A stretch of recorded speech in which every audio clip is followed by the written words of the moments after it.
Hey, how are you? What's your name? How do you look? Where do you come from? What's your nationality? What's your tribe? What's your religion? What's your political view? Yeah, what's your political view? That is the limelight or the highlight or the pressure cooker of American politics. I'll go back to what I began with. Who are you? Who are you? Um, yes, that's the question of this Tukuriada episode of this identity crisis or identity controversy. Because at the end of it all is about who art thou? And who art thou is a question that can be asked either in a sarcastic way, in an informative way, in a study way, or in an intrusive, inhumane way. And in athletics, some questions are being asked that have all the components of dehumanization. Why are you so muscular? You look like a man. Mrs. Maximila Imali has been told that all her life. She's a Kenyan middle distance runner. She was 800 at one point. Uh, it became controversial that she was too masculine, and the story or the controversy or the humiliation and the treatment of Caster Semenya made her change her discipline. And so she says, well, muscles are okay, I guess, in sprinting, so I'll go into being a sprinter. So she drops down to the sprinting events, and she holds the Kenyan record in 200 meters and 100 meters. The question still remains, you're too muscular, you're too masculine. She says, I'm a woman. She has a child. She has a grandmother. She has a mother. She has cousin. She's like anybody else. Like anybody else.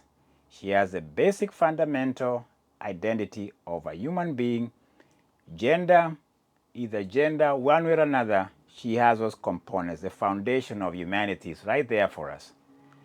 No, no, no, no, no, no, no, not after Joanne Joswick of Poland said that these women of African descent don't fit the pure race of humanity.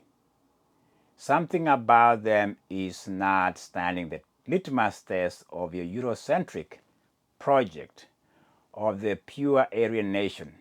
I use that word Aryan, I know what I'm talking about, because it was in Poland and the Jewish community and the Jewish population that identity was questioned, and the story goes they did not belong in the sphere of humanity, economic pursuit, and so they exterminated them. So it's about language, the debasement of language when it comes to a people. The idea that it is reduced to what fits the whole narrative of Aryan nation, pure race, pure femininity, the right femininity, and the dominant race. Here comes Maximila Imali, the Kenyan. She's navigating the world of trying to be an athlete, just a simple athlete competing in any event around the world. But anything about her is not right, according to these other competitors. Who were there in Brazil? They blurted out. They just said, these African women, man, they are males. These women are not women at all. And their lamentations, their cry of fairness, their cry of they are not blonde, they are not white, they don't have that build of whiteness and slenderness and femininity that has been defined by Europeans and the dominant race has to be curtailed, it has to be arrested, it has to be modified.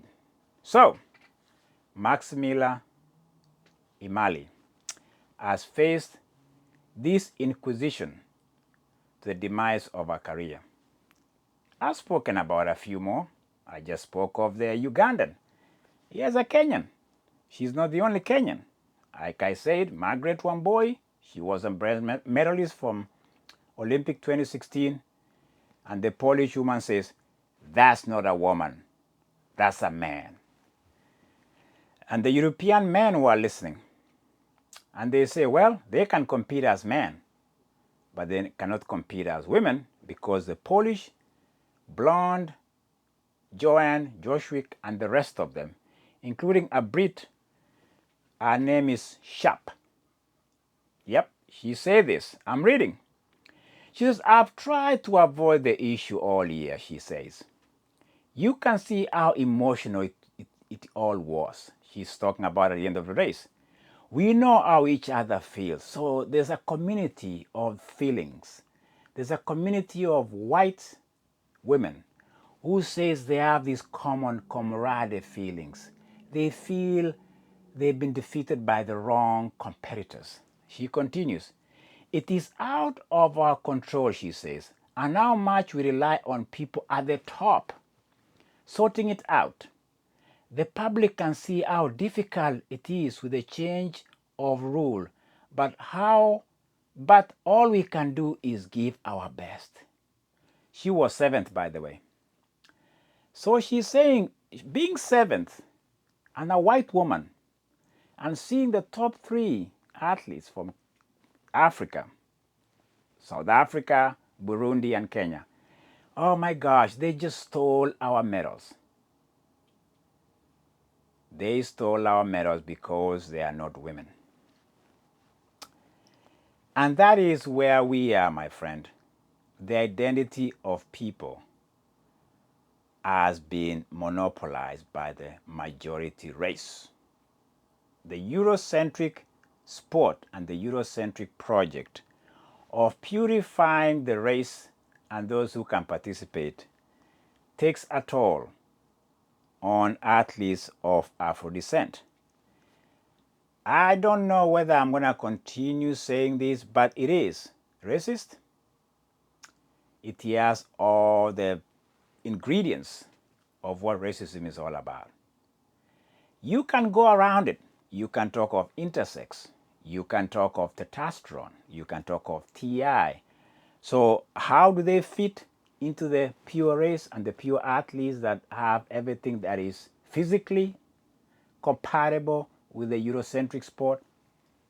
Drag them up to lower the testosterone, or chop them up and ship them by surgery.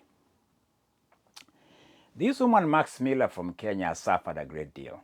I don't understand either, but I'm just reading some things and it just breaks your heart that we've come a long way. We talk of diversity. We've come a long way from the dark ages of Auschwitz and how the nose and how the Jewish faith, Jewish people. You can go on and on. We can go to Rwanda and the Hutus and the Tutsis. They call each other roaches because neighbors started killing neighbors. We are here, an election year where some people think immigrants are going to intermarry and ruin the dominant race.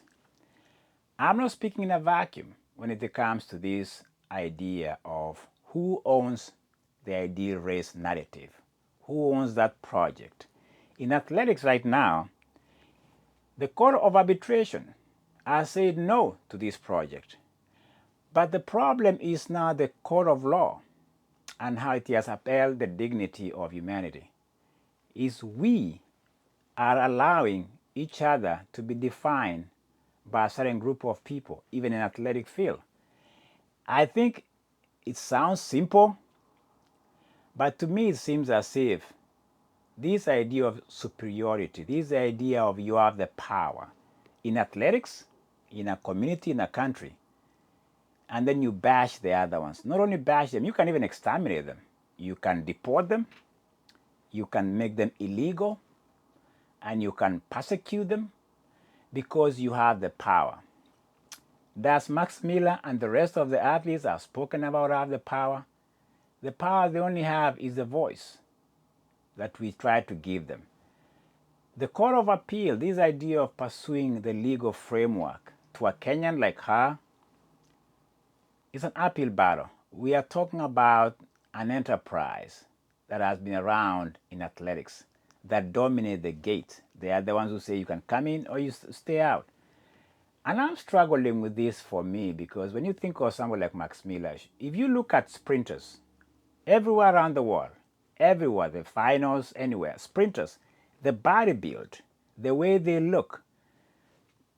If we are going to say all these nine lanes, all these finalists, you can go to Julian Alfred from Lucian Island who won the gold. You can look at Sherry Shakira, whatever her name is, a sprinter from America. You can look all of them. You can look and say they are not women, if that's all we're going to use. And I think that the message for me from this athletic body that has humiliated African women because of their looks is a new colonial mentality that has never faded. It's never faded, it's just being reaffirmed. When a Polish woman and a Great Britain athlete, and even Bishop, who was fourth, when they say, we feel these women don't look like us, they are males, the white man in some tower somewhere in Europe was listening. And I tell you what, it continues to be sad. Because Max Miller was even, somebody suggested to her that she should go and do surgeries if she wants to compete. She can compete with men. How embarrassing is that? How can you even suggest that because you don't fit here, go? What's wrong with us? Why do we do this to other people? She has a child. In fact, I'm reading more. The details of her life gets, for me, a little bit darker for me, where because of the stress she has gone through, the mother now is ill. I think she has a brain cancer. I don't know how that works, but how do we not see humanity through all this? That's the question for the day. Again, I'll ask you, how do you look? How do you feel about all this stuff? I think it was for Max Miller that today I wanted to speak about this identity, this idea of reductivity, whereby we've reduced it to a science component to say that's a human being.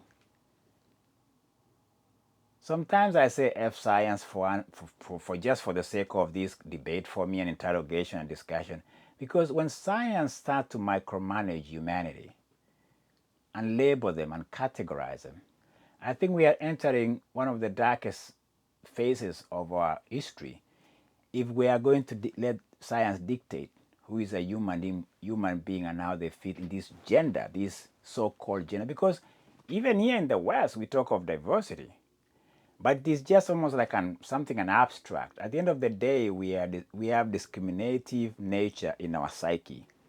And to weed that out and let love, grace, and embrace and celebration of each other is something that people talk about, but at the end of the day, is what we do.